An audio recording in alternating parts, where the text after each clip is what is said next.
बेलाचे झाड तुमच्या घरात असेल तर हे तुमच्यासोबत घडणारच. बेलपत्राचे झाड लावल्याने नेमकं काय घडतं? शिवपुराण रहस्य ऐकून हादरून जाल. नमस्कार भक्तांनो, श्री स्वामी समर्थ.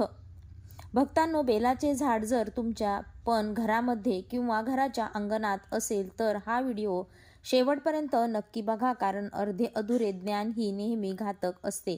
भक्तांनो, बेलाचे झाड हे अत्यंत पवित्र आणि शुभ वृक्ष म्हणून आपल्या हिंदू धर्मामध्ये मानलं जातं. नुसतं बेलपत्र अर्पण केल्याने भगवान शिवशंकर प्रसन्न होतात अशी देखील धार्मिक मान्यता आहे.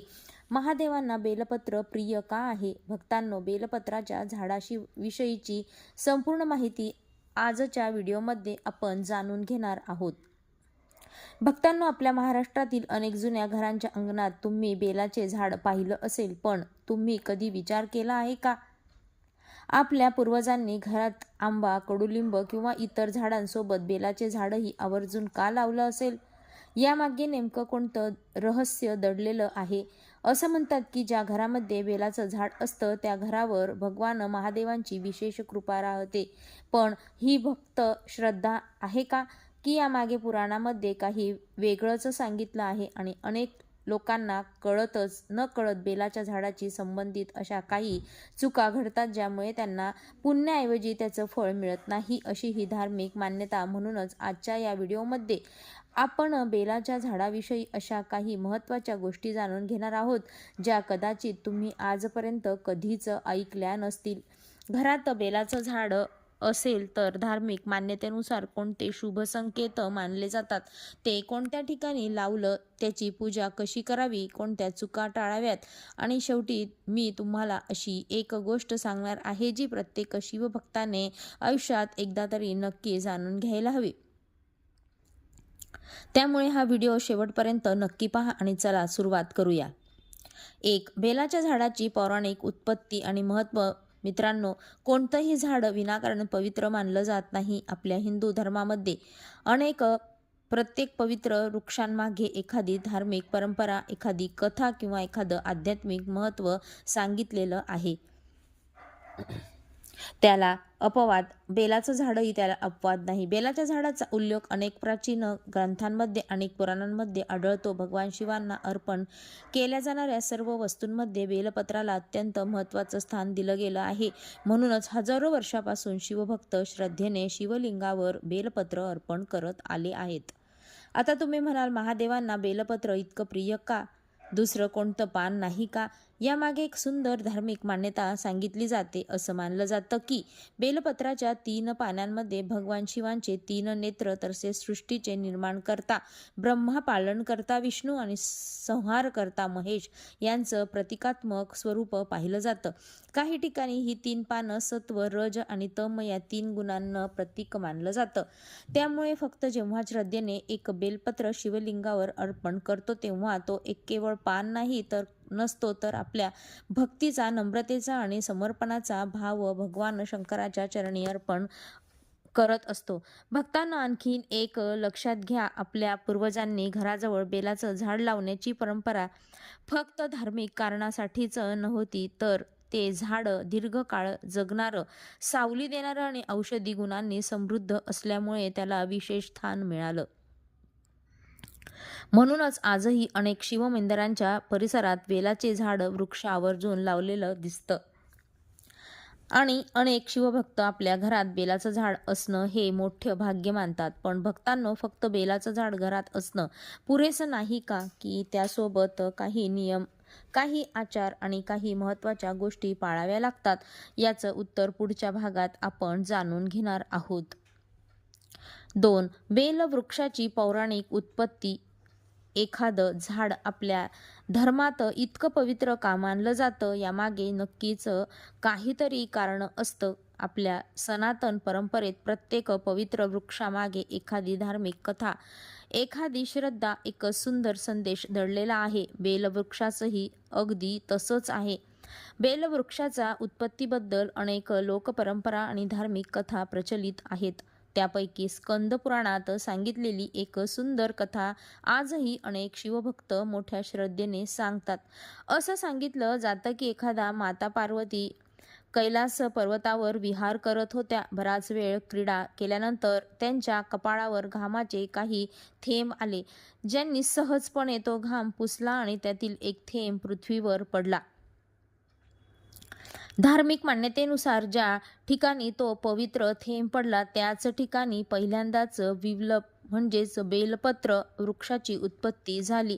यामुळे बेलवृक्षाला माता पार्वतीचे स्वरूप मानले जाऊ लागले आणि माता पार्वती जिथे असतात तिथे भगवान शिवांचाही वास असतो अशी भक्तांची श्रद्धा आहे. म्हणूनच भगवान महादेवांना बेलपत्र अत्यंत प्रिय मानले जाते. आता तुम्ही कधी विचार केला आहे का, शिवलिंगावर नेहमी 3 पानांचंच बेलपत्र का अर्पण केलं जातं? त्यामागे एक सुंदर धार्मिक अर्थ सांगितला जातो. त्या 3 पानांमध्ये भगवान शिवांचे 3 नेत्र तसेच ब्रह्मा, विष्णू आणि महेश या त्रिदेवांचे प्रतिकात्मक स्वरूप पाहिले जाते. काही विद्वान या 3 पानांवर सत्व, रज आणि तम या 3 गुणांचेही प्रतीक मांडतात. म्हणून जेव्हा एखादा भक्त श्रद्धेने बेलपत्र भगवान शिवांना अर्पण करतो तेव्हा तो फक्त एक पान अर्पण करत नाही, तर आपल्या मनातील भक्ती, नम्रता आणि समर्पणाचा भाव महादेवांच्या चरणी अर्पण करतो. भक्तांनो, म्हणूनच आपल्या पूर्वजांनी बेलवृक्षाला केवळ एक झाड म्हणून पाहिलं नाही, त्यांनी त्यांना श्रद्धेचं, भक्तीचं आणि निसर्गाशी असलेल्या आपल्या नात्याचं पवित्र प्रतीक मानलं. म्हणून आजही अनेक शिवमंदिरांच्या परिसरात बेलाचे वृक्ष आवर्जून लावलेले दिसतात आणि अनेक कुटुंबे आपल्या घरात बेलाचे झाड असणे हे मोठे सौभाग्य मानतात. पण भक्तांनो, घरात बेलाचे झाड असलं म्हणजे नेमकं काय शुभ मानलं जातं? धार्मिक परंपरेनुसार अशा घरात कोणते शुभ संकेत मानले जातात? चला याच विषयी सुरुवात करूया. 3. घरात बेलाचे झाड असेल तर पहिला शुभ संकेत. भक्तांनो, आता आपण त्या मुख्य प्रश्नांकडे येऊयात ज्यासाठी तुम्ही हा व्हिडिओ पाहत आहात. घरात बेलाचे झाड असेल तर खरंच काय घडतं? यामागे धर्मशास्त्र आणि आपल्या परंपरा काय सांगतात? सर्वात पहिली आणि सर्वात महत्त्वाची गोष्ट म्हणजे ज्या घरात बेलाचे झाड असते ते घर भगवान शिवांच्या कृपेसाठी पात्र मानले जाते अशी धार्मिक श्रद्धा आहे. आता याचा अर्थ असा अजिबात नाही की त्या घरात कोणतेही दुःख येणार नाही किंवा कोणतीही अडचण येणार नाही. प्रत्येकाच्या जीवनात सुख दुःख येतच असतात, पण श्रद्धेने भगवान शिवांची उपासना करणाऱ्या भक्ताला संकटांना सामोरे जाण्याची शक्ती मिळते अशी आपल्या धर्माची शिकवण आहे. आपल्या महाराष्ट्रातही तुम्ही पाहिलं असेल, अनेक जुन्या मंदिरांच्या परिसरात आवर्जून बेलाचे झाड लावलेले असतात. हा केवळ योगायोग नाही, यामागे अनेक पिढ्यांची श्रद्धा आहे. कारण बेलपत्राशिवाय भगवान शिवांची पूजा अपूर्ण मानली जाते अशी धार्मिक मान्यता आहे. म्हणूनच ज्या घरात अंगणात बेलाचं झाड असतं त्या घरातील लोकांना रोज ताजं बेलपत्र भगवान शंकरांना अर्पण करण्याचं भाग्य लाभतं. बाजारातून बेलपत्र आणण्याची गरज पडत नाही. सकाळी स्नान करून श्रद्धेने काही बेलपत्र तोडायची, महादेवांना अर्पण करायची आणि ओम नमः शिवाय या मंत्राचा जप करायचा. अनेक शिवभक्त आजही परंपरा जपताना दिसतात. महादेवांना बेलपत्र प्रिय आहे, पण त्याहूनही अधिक प्रिय आहे भक्ताचा निष्कपट भाव. जर मनात अहंकार, द्वेष आणि फसवणूक असेल तर केवळ हजारो बेलपत्र अर्पण करूनही काहीच उपयोग नाही. पण मनापासून केलेलं एक छोटी पूजा देखील भगवान शंकर स्वीकारतात अशी आपल्या धर्मात श्रद्धा आहे. म्हणून या तुमच्या घरी बेलाचे झाड असेल तर त्याकडे फक्त एक झाड म्हणून पाहू नका. त्याची सेवा करा आणि पाणी घाला, त्याचा आदर करा आणि श्रद्धेने भगवान शिवांची उपासना करा. अनेक भक्तांचा अनुभव असा आहे की अशा नियमित भक्तीमुळे घरात शांततेचं आणि समाधानाचं वातावरण निर्माण होतं. पण भक्तांनो, बेलाचं झाड घरात असण्याचा हा फक्त पहिला शुभ संकेत आहे. यानंतर दुसरा शुभ संकेत म्हणजे असा आहे ज्याबद्दल फार कमी लोकांना माहिती असते.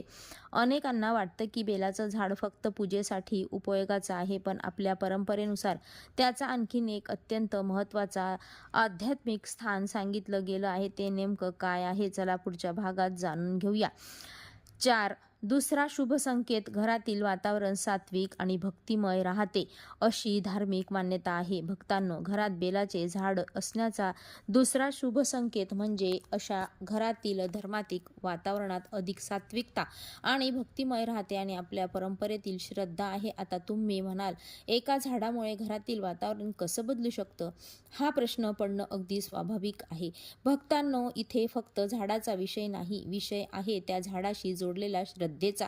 आपल्या घरात एखादी पवित्र वस्तू असली तर आपोआपच तिचा आदर केला जातो. सकाळी उठल्यावर त्या झाडाला नमस्कार केला जातो, त्याला पाणी घातलं जातं, त्याच्या पायथ्याशी स्वच्छता ठेवली जाते आणि त्याचं वेळ भगवान शिवांचं स्मरणही केलं जातं. यामुळे घरात रोज काही क्षण तरी भक्तीचे वातावरण निर्माण होतं आणि ज्या घरात रोज देवाचं स्मरण होतं, नामस्मरण होतं, प्रार्थना होते, त्या घरातील वातावरण शांत आणि प्रसन्न वाटतं, असा अनेक जणांचा अनुभव आहे. म्हणूनच आपल्या पूर्वजांनी केवळ देवघरातच नाही तर अंगणातही तुळस, बेल, औदुंबर, पिंपळ यासारख्या पवित्र वृक्षांना स्थान दिलं, कारण त्यांना वाटत होतं की माणूस जितका निसर्गाच्या जवळ राहील तितका तो देवाच्या जवळ राहील. भक्तांनो, आजच्या धावपळीच्या जीवनात आपण अनेकदा तणाव, चिंता आणि अस्वस्थता अनुभवतो. अशा वेळी सकाळी काही मिनिटं बेलाच्या झाडाजवळ उभं राहून ओम नमः शिवाय या मंत्राचा जप करणं ही अनेक शिवभक्तांची वर्षानुवर्षेची परंपरा आहे. त्यामुळे मन शांत होतं, भक्ती वाढते आणि दिवसाची सुरुवात सकारात्मक भावनेने होते, अशी त्यांची श्रद्धा आहे. पण इथे एक गोष्ट लक्षात ठेवा, केवळ बेलाचं झाड घरात लावलं म्हणून आपोआप सर्व काही बदलतं असं धर्म सांगतं.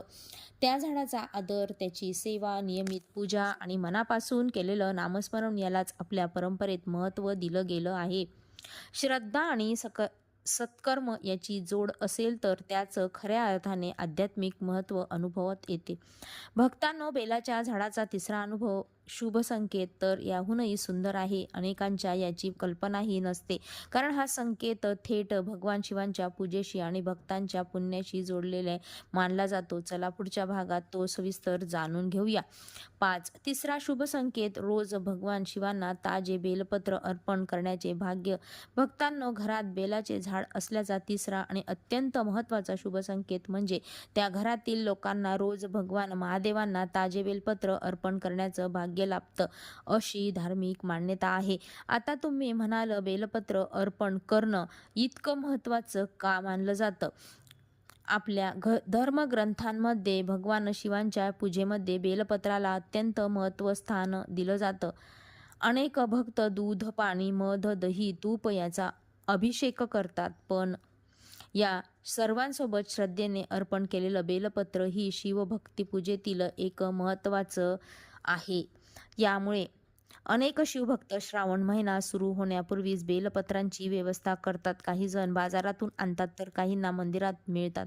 पण ज्या व्यक्तींच्या घरात स्वतःचं बेलाचं झाड असतं त्याला रोज ताजं बेलपत्र अर्पण करण्याची संधी मिळते. ही गोष्ट अनेक भक्त मोठं सौभाग्य मानतात. पण भक्तांनो, इथे एक गोष्ट समजून घेणं महत्त्वाचं आहे. भगवान शिवांना फक्त बेलपत्र नको असतं, तर त्यामागचा भाव महत्त्वाचा असतो. जर एखाद्याने 1000 बेलपत्र अर्पण केली पण मनात अहंकार असेल तर त्या पूजेचं फळ कमी होतं, अशी आपल्या संतांची शिकवण आहे. उलट एखादा गरीब भक्ताने मनापासून एकच बेलपत्र अर्पण केलं तर महादेवाचं त्यांच्या भक्तीवर प्रसन्न होतात, अशी श्रद्धा आहे. म्हणूनच आपल्या आजी आजोबा नेहमी सांगायचे, देवाला वस्तूपेक्षा भक्ताचा भाव मोठा असतो. ही गोष्ट आपण कधीही विसरू नये. आणखीन एक महत्त्वाची गोष्ट, बेलपत्र तोडतानाही काही पारंपरिक नियम सांगितले गेले आहेत. झाडाला इजा होईल इतकी पाने तोडू नयेत. पूजेसाठी जितकी गरज आहे तितकीच घ्यावीत. कीड लागलेली, तुटलेली किंवा पूर्णपणे वळलेली पाने अर्पण करू नयेत, अशी धार्मिक मान्यता आहे. जर तुमच्या घरी बेलाचं झाड असेल तर ते कधीही दुर्लक्षित करू नका. त्याच्या भोवती कचरा टाकू नका, त्याला विनाकारण इजा करू नका आणि फक्त पूजेसाठीच नव्हे तर प्रेमाने त्याची काळजीही घ्या. कारण श्रद्धा म्हणजे फक्त नमस्कार करणं नाही, तर त्या गोष्टीचा आपण पवित्र मानतो तीच जतन करणंही तितकंच महत्त्वाचं आहे. आणि कदाचित म्हणूनच आपल्या पूर्वजांनी बेलवृक्षाला केवळ पूजेपुरतं मर्यादित ठेवलं नाही, तर तो प्रत्येक पिढीने जपावा, वाढवावा आणि पुढच्या पिढीपर्यंत पोहोचवावा असा संदेश दिला. जर तुमच्या घरी बेलाचं झाड असेल तर त्याची मनापासून सेवा करा, त्याला प्रेमाने जपा, स्वच्छ ठेवा आणि शक्य असेल तेव्हा भगवान महादेवांना श्रद्धेने बेलपत्र अर्पण करा. हा व्हिडिओ तुम्हाला आवडला असेल तर एकदा कमेंटमध्ये हर हर महादेव आणि नक्की लिहा. व्हिडिओला लाईक करा, आपल्या मित्रपरिवारांसोबत शेअर करा आणि अशाच भावपूर्ण, श्रद्धापूर्ण, माहितीपूर्ण आणि सनातन धर्म व्हिडिओसोबत चॅनलला सबस्क्राईब करायला विसरू नका. हर हर महादेव. ओम नमः शिवाय.